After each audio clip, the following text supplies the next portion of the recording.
Qeveria shqiptare do të punojë për krijimin e një akseleratori të posaçëm për zhvillimin e inteligjencës artificiale, i cili do të mbështesë punën e ministres së parë AI në Europë diella. Ky akselerator, sipas kryeministrit Rama, do të shërbejë si një motor bashkëpunimi midis qeverisë, sektorit privat dhe inovatorëve të rinj për të ndërtuar kështu zgjidhje digjitale konkrete. Ne kemi sfidën të krijojmë një akselerator shumë të fuqishëm në mbështetje të ministres sonë të inteligjencës artificiale, që është vetë inteligjencë artificiale, dhe natyrisht që ky akselerator do të bazohet tek ju, tek kapitali njerëzor që ne kemi brenda Akshit, apo brenda agjencisë së ekselencës, dhe me këtë sinergji do të mundohemi që çdo njërit nga institucioneve qendrore ti zgjerojmë trurin me inteligjencë artificiale.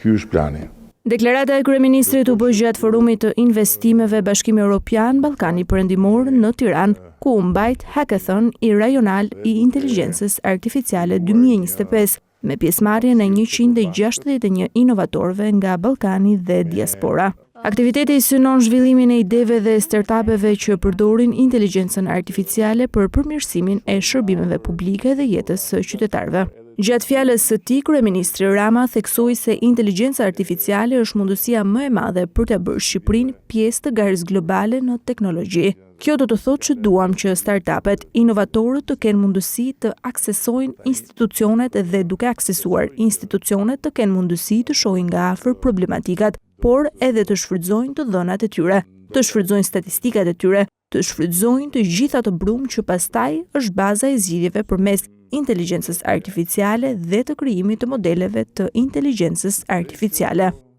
Është një bekim i madh për ne që jetojmë në këtë kohë kur teknologjia digjitale dhe tani edhe inteligjenca artificiale na japin një mundësi pa të cilën ne nuk do mund të ndërronim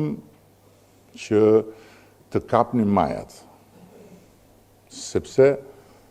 do duhet i nënshtroheshim progresit linear të zhvillimit, i cili impononte gjithmonë që vendet më pak të zhvilluara ose vendet në zhvillim të mbeteshin gjithmonë mbrapa atyre të zhvilluarve, sepse çdo gjë e re që zhvillimi sillte i takonte në radh para atyre dhe pastaj vinte deri tek ne.